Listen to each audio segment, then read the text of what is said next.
এই মেয়ে, তোর নাম কি? বল না, তোর বাড়ি কোথায়?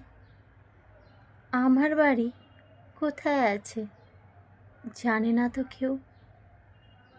আমি যে ছন্ন ছাড়া, নেই তো আমার কেউ। ছোট্টবেলায় বাবার ঘরে, বিয়ের পরে স্বামী, বুড়ো যখন হব, হব শ্মশানগামী। বলো না, আমার ঘর কোথায়, কার ঘরেতে থাকি? জন্ম থেকেই আমি হলাম পরের ঘরের দাসী। এই মেয়ে, কি বলছিস উল্টো পাল্টা?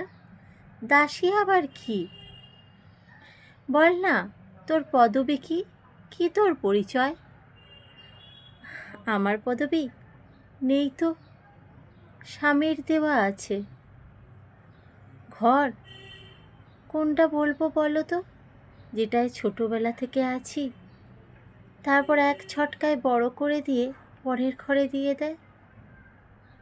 ঘরে নাম তো জানি না।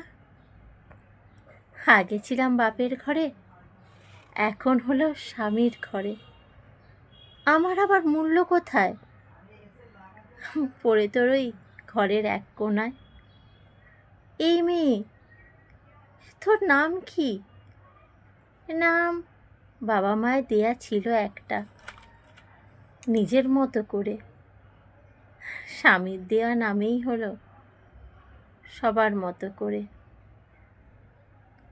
লোকে আমাকে নারী বলে, কেউ বলে মা, কারোর কাছে আবার আমি সস্তার কেরানিওয়ালা। সকাল থেকে সন্ধে খেটে যাই নিজের মতো। আগে যখন ছিলাম বাপের ঘরে রাজকন্যা হয়ে, পরের ঘরে এখন হয়েছি দাসীবাদী হয়ে। দাসী বলা ভুল, সকাল থেকে সন্ধে অবধি কাজ করে যাই এক মনে।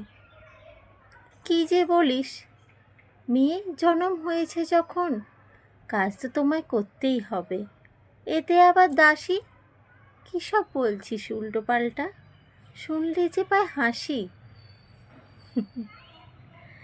হ্যাঁ গো, আমরা কেউ নারী, কেউ মা, কেউ সন্তান। মেয়ে জনমটাই যে হয় পরের ঘরের জন্য। আর পরিচয়, পরিচয় তো আমাদের কিছু নেই। ছোটবেলায় বাবার ঘরে, তারপরে হয় স্বামী, বৃদ্ধ বয়সে সন্তানের বোঝা